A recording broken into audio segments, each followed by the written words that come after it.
Alright, this is one of my favorite videos because I want to show you guys Kamala Harris absolutely rolling through Donald Trump on the campaign trail, and then I want to contrast that with Donald Trump talking about the same issue, along with a few interactions of Trump supporters and I to really drive the point home. Donald Trump spoke in Greenville, North Carolina today. Meanwhile, VP Harris is hitting the campaign trail with Liz Cheney. She has Adam Kinzinger as a surrogate. She has Barack and Michelle Obama as surrogates. Everybody is hitting the campaign trail, firing on all cylinders during the last 15 days, and we are as well. Thank you guys for being here with me. Drop a like, subscribe, and let's jump right in. You know, I have some clips to play for you of VP Harris that you guys are gonna love, but let's lay a little bit of the groundwork and see what's up with Donald Trump right now. I realized today he basically just uses these rallies to vent. He just stands there and complains, and just vents to his crowd about whatever he saw on the media that day. Watch this clip. And so they tightened it up a little bit. Oh, look, our numbers are a little bit better. Look, oh, Trump stopped the bill. He told the Senate, Ted, did I ever tell you not to sign that bill? No, right?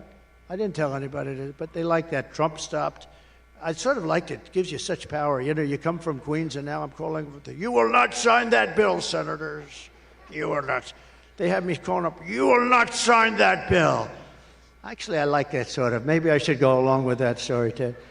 That's something, nobody's had that kind of power in a long time. We know that Donald Trump would be thrilled by having that sort of power, but he basically just reenacted exactly what happened as described by Republican congressmen. Mitt Romney, multiple Republican congressmen came out and said, Trump told us to shoot down this border bill for his own political gain. Even Lankford, the conservative senator who wrote the border bill, said he was threatened by an unnamed conservative media personality. We think it's Sean Hannity or Tucker Carlson, and they said, do not pass this bill. So it's not like Donald Trump is some puppet master and he has control over all of Congress. No, it's actually simple politics. Donald Trump currently has a tight grasp on the MAGA fan base, on the actual Republican voters. Therefore, he can sway them to vote for one candidate or another. And we know that Trump is highly volatile. He has nuked people's careers just with tweets saying that, hey, this person is nasty, terrible, and then that person realizes Trump is a terrible person. So he could do that with Republican congressmen. He would probably do that if the border bill had passed, so all he had to do was a little bit of a wink wink and a nudge to one or two Congress people, then everybody else gets the idea and they vote against the border bill. It's not like he called everybody one by one,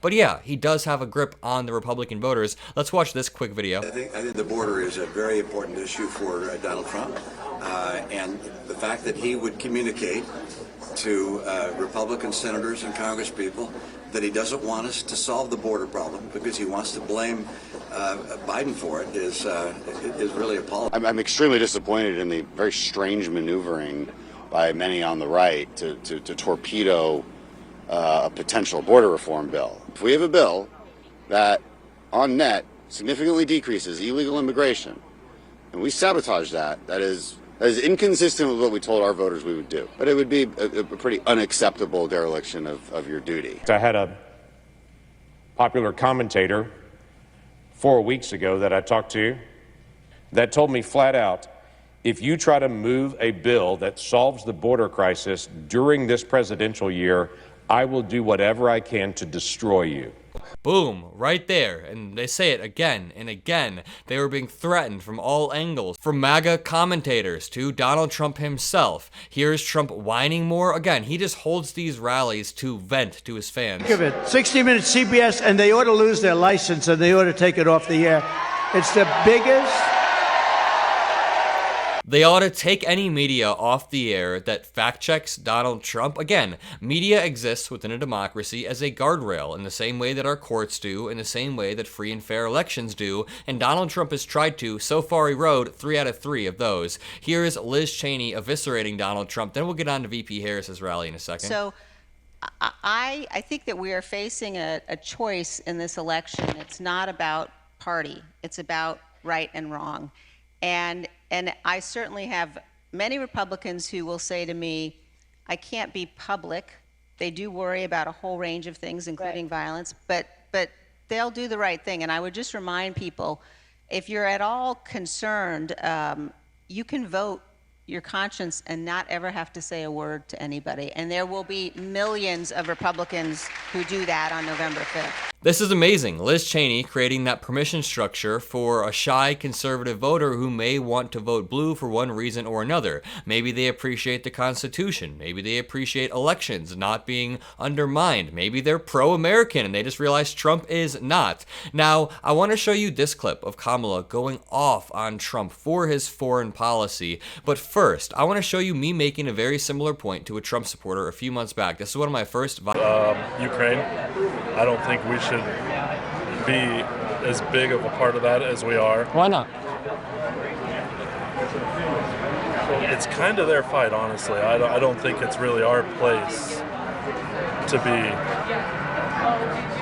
sending all of our taxpayers' dollars over there. You know, just... It feels like there's an alternate reality where we didn't do anything at all, and Russia was able to take Ukraine with absolute ease, you know? They were able to just march in there, take everything, and then what's next? What if they want to take the next country, and then the next country? Eventually, it's gonna turn into U.S. soldiers having to get involved. So I feel like the return on investment for this, right? We literally gave like a very small portion of our GDP, and we've crippled our biggest enemy, both militarily and economically, right? Russia's not going to recover for decades. Doesn't it feel like this was a good return on investment? Yeah, I guess yeah, I agree. I mean, this was clearly a nice dude, but it's insane that I had to explain to a Trump supporter in a legalize freedom shirt why the country of Ukraine has the right to be free, and that's because Donald Trump and Vladimir Putin, to be honest, have successfully tricked millions of Americans into thinking that freedom means letting Russia take over neighboring countries. Here's a clip of VP Harris using a very similar talking point to the one I used in that video. Donald Trump's approach would be to surrender. Understand what that would mean.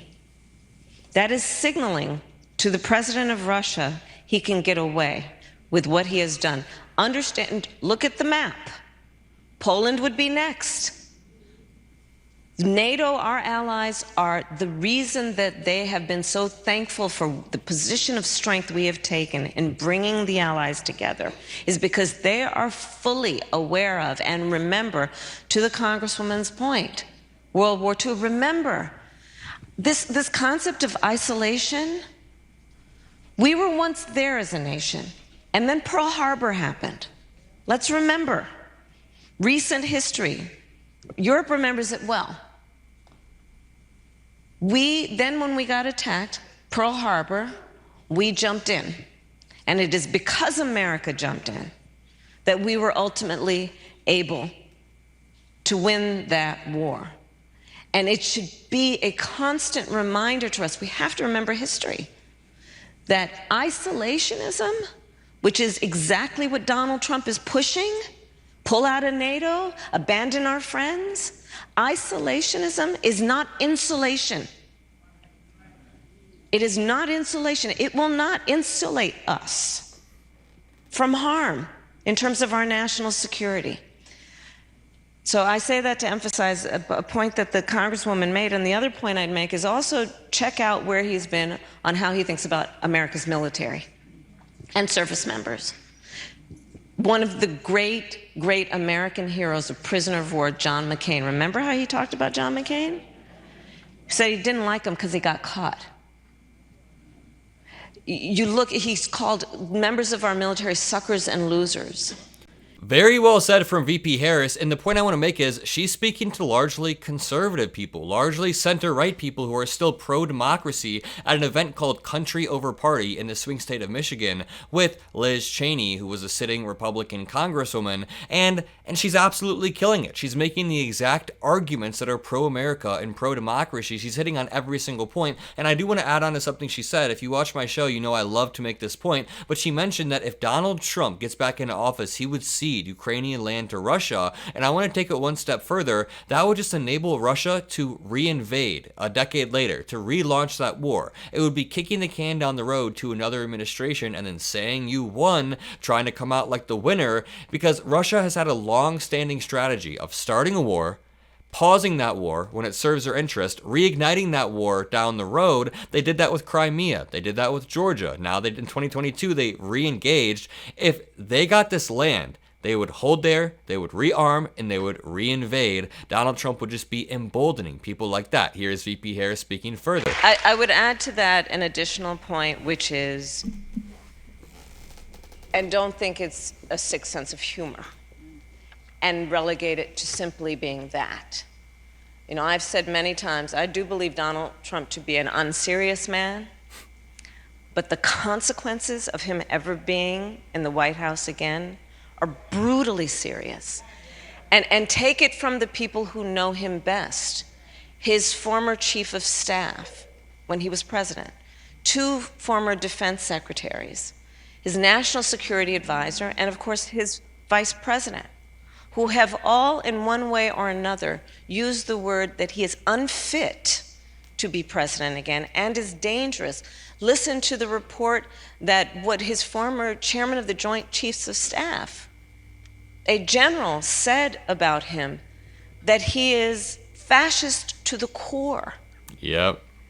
And these are people who were in his administration, who worked closely with him in the Oval Office and the Situation Room. And then Donald Trump had the goal to call them lightweights this week, to say that Mark Milley was a failed general when he was a 5-star general. He was at the top, the highest military rank in the country. Donald Trump constantly undermines our service members. Here is a clip of Donald Trump responding to the Mark Milley comments. General Jim Mattis, who was your Secretary of Defense, has now joined General Mark Milley, who was your Chairman of the Joint Chiefs, in saying, this is their quote, you are the most dangerous person ever. I assume you'd like to respond. Well, they were not my cup of tea. They were woke. You know that. They were not great generals, in my opinion.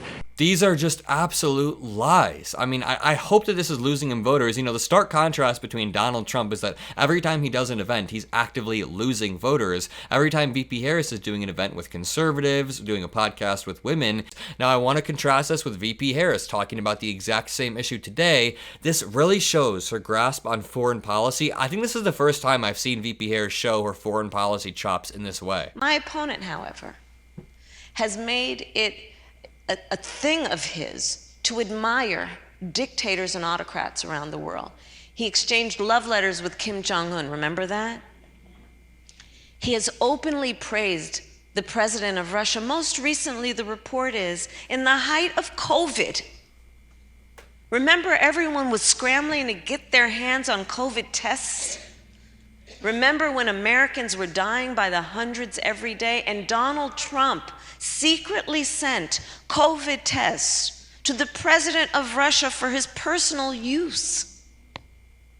He has said, Donald Trump, I will solve the matter of Ukraine and Russia in a day. You know, read through and understand what he is saying. He would surrender.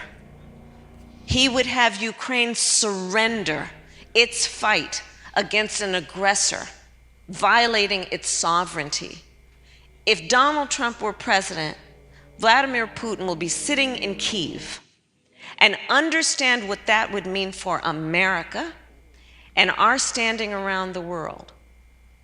But thankfully, there has been bipartisan support, and to your point of where you stand on this very fundamental issue. But this is a very vivid example of what is at stake in this election, because Donald Trump has been very clear. He would give away the shop. He has been manipulated and is so clearly able to be manipulated by favor and flattery, including from dictators and autocrats around the world. And America knows that that is not how we stand. That is not how we fight. We fight in favor of our strength and our role as a leader in bringing the allies together and standing for foundational and fundamental principles. Amazingly well said from VP Harris. I love when she goes into foreign policy like that. That's really her flexing how she's grown over the past decade or so. There's a stark contrast with the way she gave speeches back in 2020. There's even speeches from her in 2018. She has evolved a lot in the best way possible. Meanwhile, Donald Trump is actively devolving. Let's hear him talk about Vladimir Putin. The outside people, the so-called enemies, if they're enemies, and they might not be enemies, if you have a smart president, they can be handled. But when you have people investigating my campaign, when you have people, you know, they spied on my campaign, how you understand that. That's been proven. He's talking about Democrats right now. So basically, what Donald Trump keeps saying is that Democrats are the enemy from within. Nancy Pelosi is a sick person. She needs to be taken care of. Meanwhile, people like Vladimir Putin, there are so-called enemies. They may be our enemies, they may not be. But they spy on your campaign. The Russia hoax was all made up, and now it's acknowledged that it was made up. All of these different things. You have the 51 different agents saying it was from Russia, and now they all say it wasn't from Russia. Okay. Again, Donald Trump uses these tactics to gaslight us and make us think that we're not believing reality. Either way, if you guys enjoyed this video, drop a like, subscribe, have a great rest of your day. Kamala, Rosie the Riveter mugs. Use code Mockler for 15% off. Peace out.